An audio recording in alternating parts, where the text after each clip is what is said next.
de Urântia. Documento 187. A crucificação. Após os dois ladrões haverem sido preparados, sob o comando de um centurião, os soldados partiram para o local da crucificação. O centurião encarregado desses 12 soldados era o mesmo capitão que havia conduzido os soldados romanos na noite anterior para prender Jesus no Getsemane. Era costume dos romanos designar 4 soldados para cada pessoa a ser crucificada. Os 2 ladrões foram devidamente açoitados antes de serem levados para a crucificação, mas a Jesus nenhuma punição física mais foi dada. O capitão, sem dúvida, julgou que ele havia já sido suficientemente açoitado, antes mesmo da sua condenação.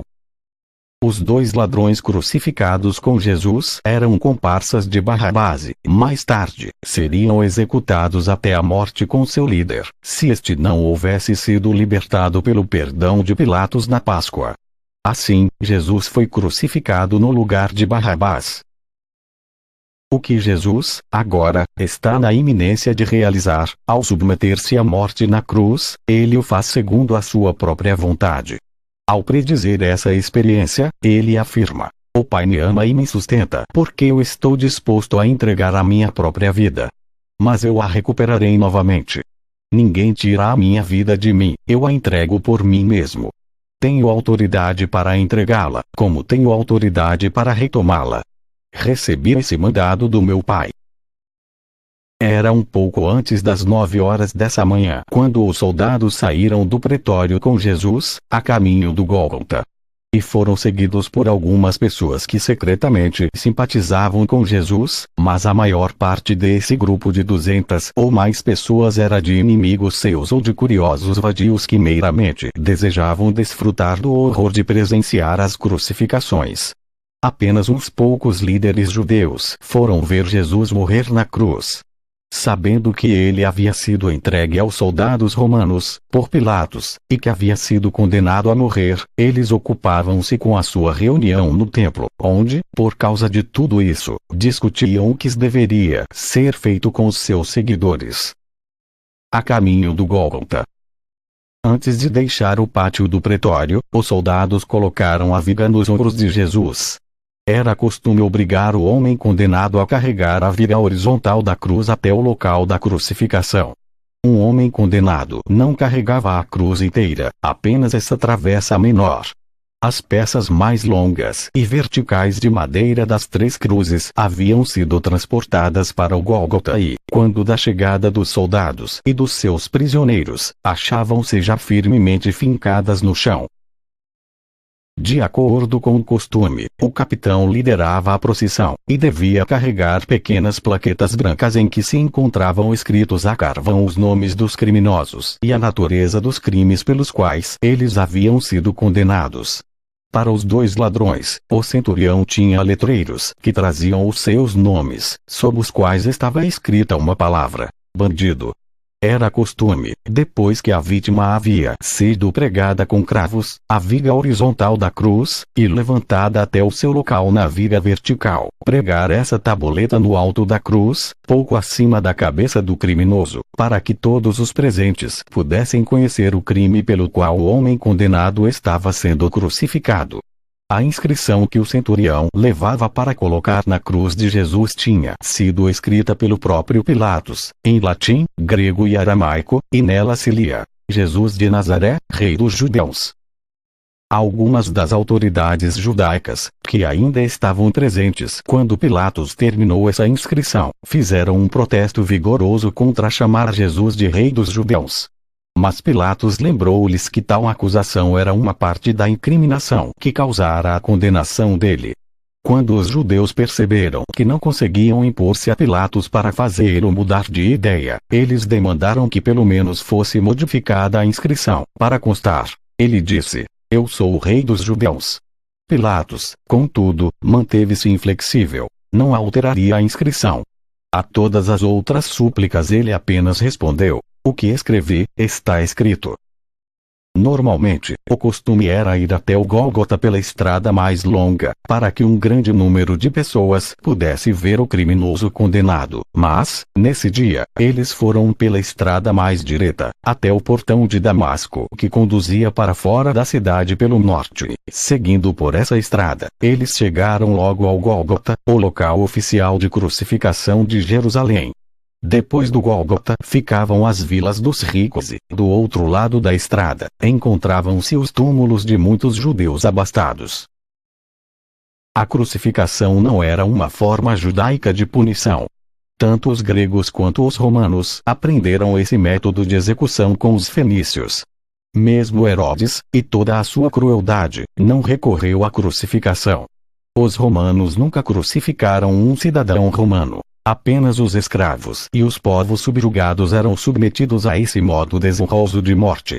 Durante o sitiamento de Jerusalém, exatamente 40 anos depois da crucificação de Jesus, todo o Gólgota esteve coberto por milhares e milhares de cruzes nas quais, dia a dia, a flor da raça judaica pereceu. De fato foi uma colheita terrível pelo que se semeou neste dia. Enquanto a procissão de morte passava ao longo das ruas estreitas de Jerusalém, muitas das mulheres judias, de coração enternecido, que haviam ouvido as palavras de encorajamento e de compaixão de Jesus, e que conheciam a sua vida de ministério de amor, não conseguiam deixar de chorar quando o viram sendo levado para uma morte tão ignóbil. Enquanto ele passava, muitas dessas mulheres deploravam e lamentavam. E, quando algumas delas ousaram aproximar-se e seguir junto ao seu lado, o mestre voltou a sua cabeça para elas e disse: Filhas de Jerusalém, não choreis por mim, choreis antes por vós, próprias e pelos vossos filhos. A minha obra está praticamente finalizada, logo irei para o meu Pai, mas os tempos de tribulações terríveis para Jerusalém estão apenas começando. Vede, estão chegando os dias nos quais vós devereis dizer: abençoados sejam as mulheres estéreis e os seios que nunca alimentaram nenhuma criança. Nesses dias vós orareis para que as pedras das montanhas caiam sobre vós, para que possais ser libertadas dos terrores que serão as vossas tribulações. Essas mulheres de Jerusalém foram verdadeiramente corajosas ao manifestar simpatia por Jesus, pois era estritamente contra a lei demonstrar sentimentos amistosos por alguém que estava sendo conduzido à crucificação. Ao povaréu era permitido escarnecer, ridicularizar e zombar dos condenados, mas não era permitido que fosse expressa nenhuma simpatia por eles. Embora apreciasse a manifestação de simpatia, nessa hora escura em que os seus amigos estavam escondidos, Jesus não queria que essas mulheres de corações bondosos caíssem no desagrado das autoridades por ousar demonstrar compaixão por ele. Mesmo em momentos como esses, Jesus pensava pouco em si próprio, pensava mais nos dias terríveis de tragédia que viriam para Jerusalém e para toda a nação judaica. O mestre andava penosamente pelo caminho da crucificação, pois ele estava muito cansado, quase exausto. Não tinha ingerido nem alimento, nem água, desde a última ceia na casa de Elias Marcos. Nem lhe tinha sido permitido gozar de um momento de sono. Além disso, havia sido realizado um interrogatório atrás do outro, até a hora da sua condenação, para não mencionar os açoites abusivos, o sofrimento físico e a perda de sangue consequente. A tudo isso ainda se sobrepunha uma extrema angústia mental, a sua aguda tensão espiritual e um sentimento terrível de solidão humana. Pouco depois de passar pelo portão do caminho de saída da cidade, Jesus cambaleou, carregando a viga da cruz, a sua força física momentaneamente diminuiu e ele caiu sob o peso da sua pesada carga. Os soldados gritaram com ele e chutaram-no, mas ele não conseguia levantar-se. Quando o capitão viu isso, sabendo que Jesus havia já suportado, comandou aos soldados que desistissem. E então ordenou a um transeunte, um tal de Simão de Cirene, que tirasse a viga da cruz dos ombros de Jesus e obrigou-o a carregá-la pelo resto do caminho ao Gólgota. Esse homem, Simão, tinha vindo da longa estrada de Cirene, no norte da África, para assistir à Páscoa. Ele estava alojado junto com os outros sireneus, no lado de fora dos muros da cidade, e encontrava-se a caminho dos serviços do templo na cidade, quando o capitão romano ordenou que carregasse a viga da cruz de Jesus. Simão permaneceu, durante todas as horas da morte do Mestre na cruz, conversando com muitos dos amigos e inimigos dele. Depois da ressurreição e antes de deixar Jerusalém, ele tornou-se um crente destemido do Evangelho do Reino. Quando retornou para o seu lar, ele conduziu a sua família ao Reino Celeste.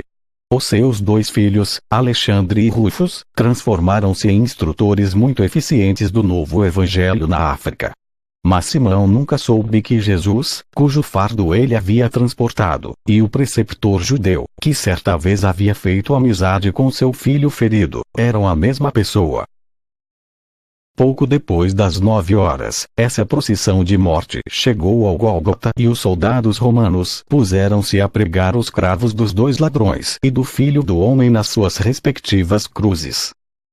A crucificação. Inicialmente os soldados amarraram os braços do mestre com cordas à viga da cruz, então, pregaram-no, pelas mãos, à madeira.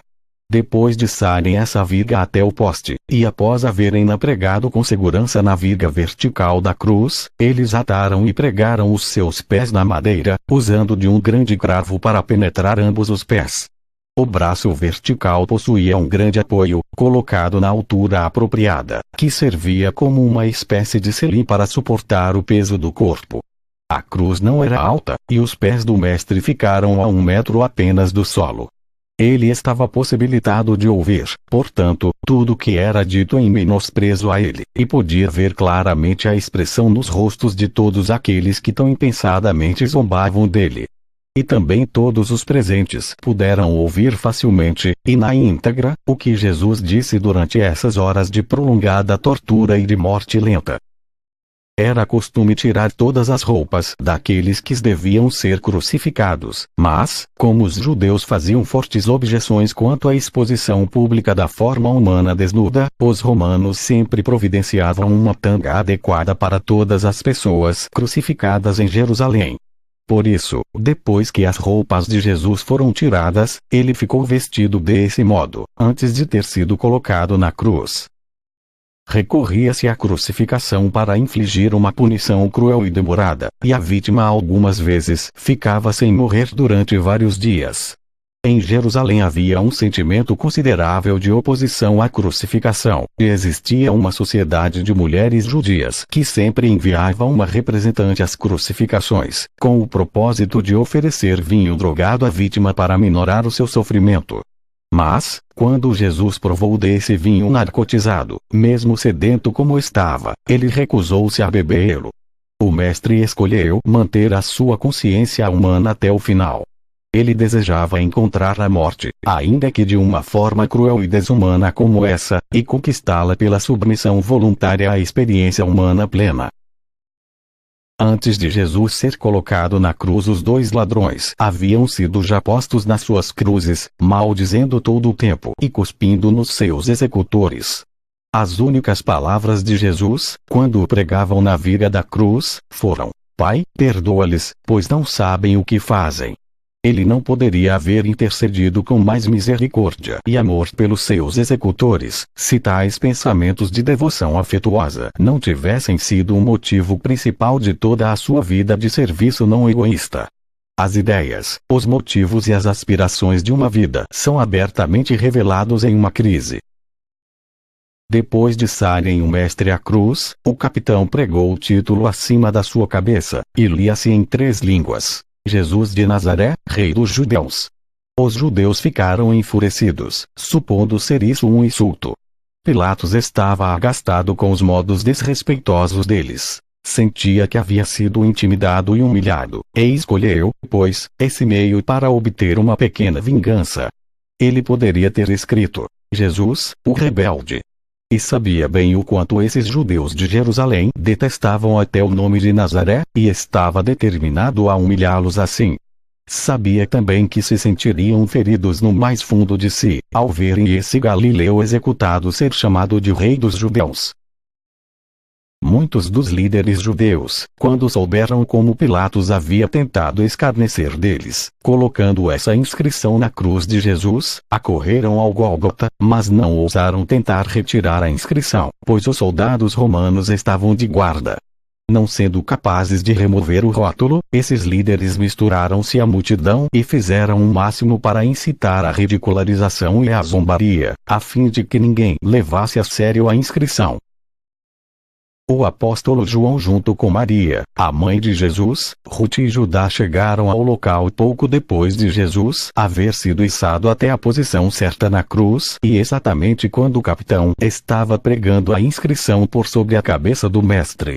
João foi o único dos 11 apóstolos a testemunhar a crucificação e, mesmo assim, não esteve presente todo o tempo, pois logo depois de levar a mãe de Jesus até lá, correu de volta a Jerusalém a fim de buscar a sua própria mãe e as amigas dela.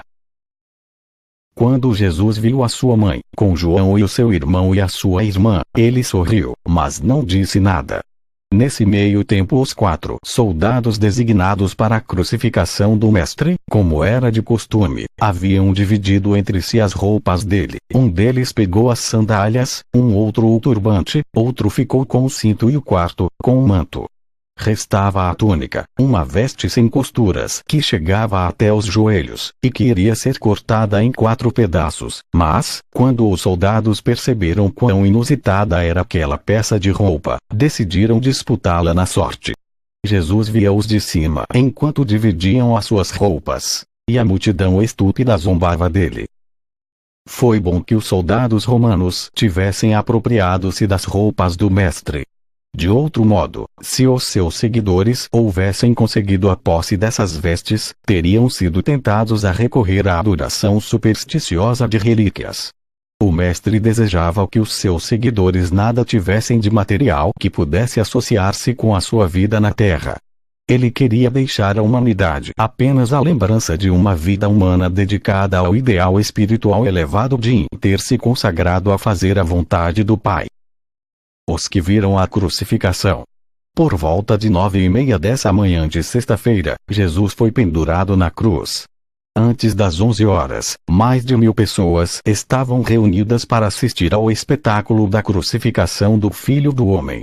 Durante essas horas terríveis, as hostes invisíveis de um universo permaneceram em silêncio diante da visão desse extraordinário fenômeno em que o Criador experienciava a morte da criatura. A mais ignóbil, todavia, das mortes de um condenado criminoso. Perto da cruz, em um momento ou em outro, durante a crucificação, estavam Maria, Ruth, Judá, João, Salomé, a mãe de João, e um grupo de mulheres, crentes sinceras, incluindo Maria, a mulher de Clopas irmã da mãe de Jesus, Maria Madalena e Rebeca, a que vivera em Séforis.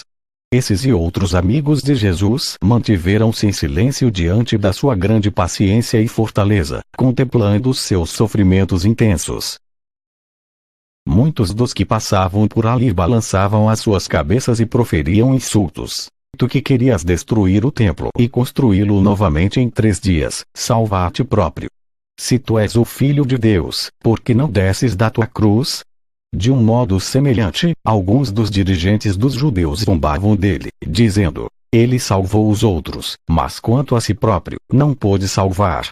Outros comentavam: se tu és o rei dos judeus, desce da cruz, e acreditaremos em ti. E, depois, eles escarneceriam dele mais ainda, dizendo: ele confiou em Deus para libertá-lo. Ele até alegava ser o Filho de Deus, olhem para ele, agora, sendo crucificado entre 2 ladrões. Até os 2 ladrões zombavam dele e lançavam censura sobre ele. Como Jesus não dava respostas aos insultos, e porque, às 11:30, aquele dia de preparativos especiais estava já quase pela metade, a maior parte da multidão galhofeira e sarcástica havia se retirado dali. Menos do que 50 pessoas permaneciam no local. Os soldados agora se preparavam para almoçar e beber o seu vinho barato e acre, enquanto acomodavam-se para a longa vigília de morte. No momento em que partilhavam o vinho, fizeram ironicamente um brinde a Jesus, dizendo: saúde e boa sorte ao Rei dos Judeus. e ficaram surpreendidos com o olhar tolerante do mestre diante da ridicularização e zombaria deles. Quando Jesus os viu comer e beber, olhou para eles e disse: "Tenho sede." Ao ouvir Jesus dizendo: "Tenho sede", o capitão da guarda tirou um pouco do vinho da sua garrafa e, com a tampa esponjosa saturada do líquido, na ponta de uma lança, levou-a a Jesus para que molhasse os seus lábios secos. Jesus se propusera a viver sem recorrer ao seu poder sobrenatural e, do mesmo modo, escolheu morrer como um mortal comum, na cruz. Ele vivera como um homem e queria morrer como um homem, fazendo a vontade do Pai. O ladrão na cruz. Um dos bandidos recriminou Jesus, dizendo: "Se tu és o Filho de Deus, por que não salva-te a nós?" Todavia, quando ele fez essa reprovação a Jesus, o outro ladrão, que muitas vezes havia ouvido o mestre ensinando, disse: "Não tens nenhum medo, nem de Deus? Não vês que estamos sofrendo justamente pelas nossas ações, e que este homem sofre injustamente? Melhor seria buscarmos o perdão dos nossos pecados e salvação para as nossas almas." Quando ouviu o ladrão dizendo isso, Jesus voltou o rosto na direção dele e sorriu com aprovação. Quando o malfeitor viu a face de Jesus voltada para ele, tomou coragem e, assoprando sobre a chama vacilante da própria fé, disse: "Senhor, lembra-te de mim quando chegares no teu reino." E então Jesus disse: em verdade, hoje eu te digo que algum dia tu estarás comigo no paraíso." Em meio às dores da morte física, o mestre ainda teve tempo para dar ouvidos à confissão de fé do bandido crente. Esse ladrão, ao tentar alcançar a salvação, encontrou a sua libertação. Várias vezes, anteriormente, ele havia sido levado a crer em Jesus, mas só nessas últimas horas de consciência ele voltava-se de todo o coração para o ensinamento do mestre. Quando viu o modo como Jesus encarava a morte na cruz, esse ladrão não pôde mais opor resistência à convicção de que este Filho do Homem era de fato o Filho de Deus.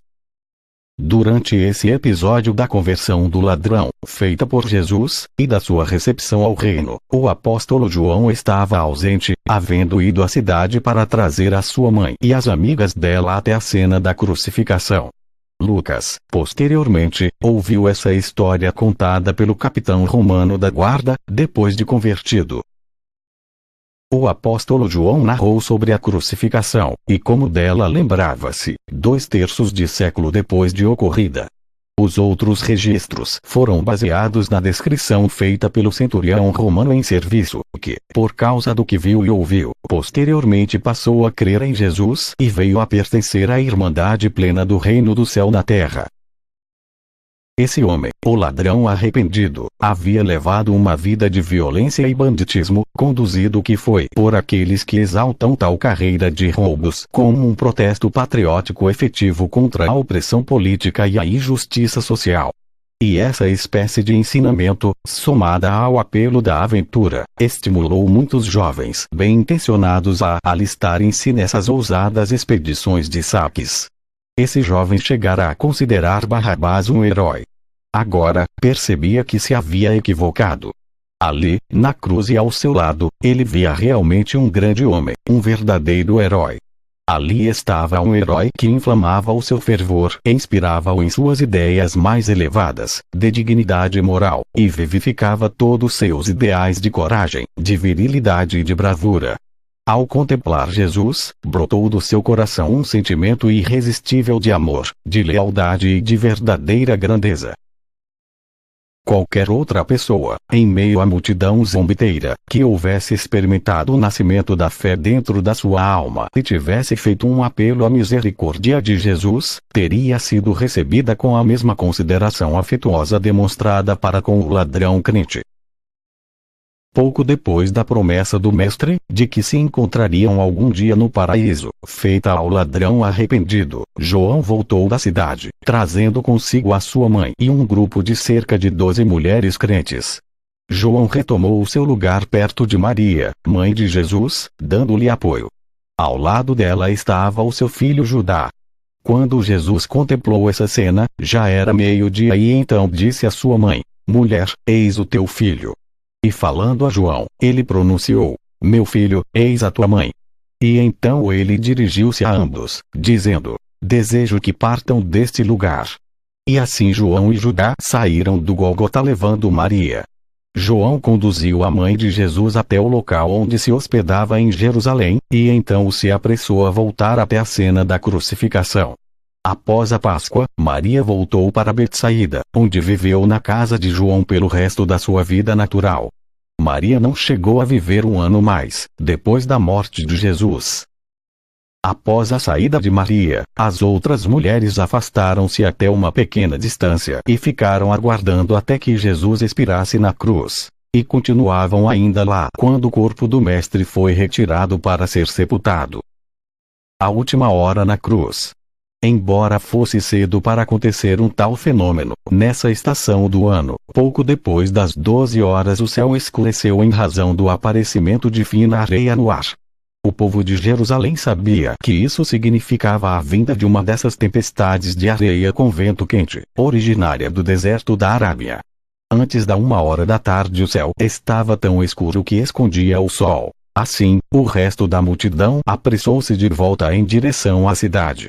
Quando o Mestre entregou a sua vida, pouco depois desse momento, menos do que 30 pessoas estavam presentes ali. Apenas os 3 soldados romanos e um grupo de cerca de 15 crentes. Essas crentes eram todas mulheres, exceto 2 deles, Judá, o irmão de Jesus, e João Zebedeu, que voltou à cena um pouco antes do Mestre expirar. Pouco depois de 1 hora da tarde, em meio à escuridão que aumentava e naquela tempestade furiosa de areia, Jesus começou a ter a sua consciência humana em desvanecimento. As suas últimas palavras de misericórdia, de perdão e de conselho tinham sido ditas. O seu último desejo, a respeito de cuidarem da sua mãe, havia sido expresso. Durante essa hora de proximidade da morte, a mente humana de Jesus recorreu à repetição de muitas passagens das Escrituras hebraicas, particularmente os Salmos. O último pensamento consciente do Jesus humano esteve ocupado com a repetição, na sua mente, de trechos do livro dos Salmos, conhecidos agora como o 20º, o 21º e o 22º Salmos. Embora os seus lábios frequentemente se movessem, ele estava muito fraco para proferir as palavras dessas passagens, que ele sabia de cor tão bem e que passavam pela sua mente. Umas poucas vezes, apenas aqueles que permaneciam ali captaram alguma articulação, tal como: eu sei que o Senhor salvará seus ungidos. A tua mão encontrará todos os meus inimigos e meu Deus, por que me abandonaste? Jesus não teve nem por um momento a mais leve sombra de dúvida de que tinha vivido de acordo com a vontade do Pai, e jamais duvidou de que estava agora entregando a sua vida na carne de acordo com a vontade do Pai. Ele não sentia que o Pai o houvesse abandonado. Estava meramente recitando, para a própria consciência em desvanecimento, muitas das Escrituras e, entre elas, esse salmo, o 22º, que começa por: meu Deus, por que me abandonaste? E aconteceu que essa foi uma das 3 passagens ditas com clareza suficiente para ser ouvida por aqueles que permaneciam perto dele. O último pedido que o Jesus mortal fez aos seus semelhantes aconteceu por volta de 1h30 da tarde, quando, por uma segunda vez, ele disse: tenho sede. E o mesmo capitão da guarda novamente umedeceu os lábios dele com a mesma tampa esponjosa umedecida com vinho acre, comumente chamado de vinagre naqueles dias. A tempestade de areia tornou-se mais intensa e os céus escureceram-se fortemente. Os soldados e o pequeno grupo de crentes ainda permaneciam ali. Os soldados acocoraram-se perto da cruz, apertando-se para proteger-se da areia cortante. De onde estavam, a mãe de João e os outros observavam à distância, de um certo modo abrigados sob uma rocha saliente. Quando o Mestre finalmente deu o seu último suspiro, ao pé da sua cruz estavam presentes João Zebedeu, o seu irmão Judá, a sua irmã Ruth, Maria Madalena e Rebeca, que vivera em Séforis. Era um pouco antes das 3 da tarde, quando Jesus numa voz mais elevada gritou: está acabado. Pai, nas tuas mãos encomendo o meu espírito. E depois de dizer isso, inclinou a sua cabeça e abandonou a luta pela vida. Quando o centurião romano viu como Jesus morreu, ele bateu no peito e disse: Este foi de fato um homem reto. Verdadeiramente, deve ter sido um filho de Deus. E desde aquele momento ele começou a crer em Jesus. Jesus morreu com nobreza, como tinha vivido. Ele admitiu sem reservas a sua realeza e permaneceu senhor da situação durante todo esse trágico dia.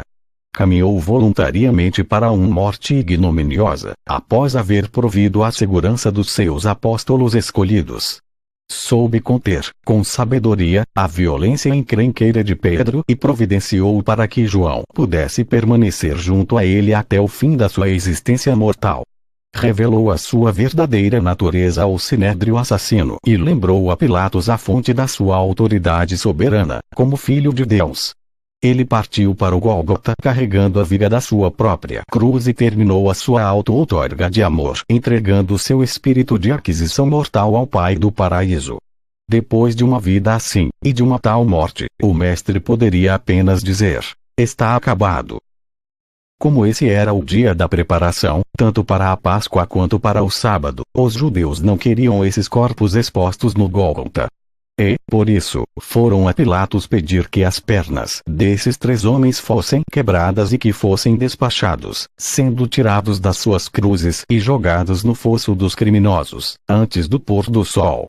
Ao ouvir esse pedido, Pilatos imediatamente enviou 3 soldados para quebrar as pernas deles e despachar Jesus e os 2 bandidos. Quando esses soldados chegaram ao Gólgota, conseguiram fazer o que lhes havia sido pedido, porém apenas com os 2 ladrões. Para grande surpresa deles, Jesus já estava morto. Entretanto, para certificar-se da sua morte, um dos soldados cravou a sua lança do lado esquerdo. Embora fosse comum que as vítimas da crucificação permanecessem vivas na cruz por até 2 ou 3 dias, a opressiva agonia emocional e a aguda angústia espiritual de Jesus levaram a sua vida mortal na carne ao fim em menos de 5 horas e meia. Após a crucificação, em meio à escuridão da tempestade de areia, por volta de 3:30 da tarde, Davi Zebedeu enviou o último dos mensageiros, levando a notícia da morte do Mestre. O último dos seus corredores, ele o despachou para a casa de Marta e Maria, em Betânia, onde ele supunha que a mãe de Jesus estivesse hospedada com o resto da sua família. Após a morte do Mestre, João mandou as mulheres, a cargo de Judá, para a casa de Elias Marcos, onde passaram o dia de sábado. O próprio João, que a essa altura era bem conhecido do centurião romano, permaneceu no Gólgota até que José e Nicodemos chegassem à cena com uma ordem de Pilatos autorizando-os a tomar posse do corpo de Jesus. Assim terminou um dia de tragédia e sofrimento em um vasto universo cujas miríades de inteligências encontravam-se estremecidas com o espetáculo chocante da crucificação do seu amado soberano em sua encarnação humana, todas elas aturdidas com tamanha exibição de insensibilidade mortal e perversidade humana.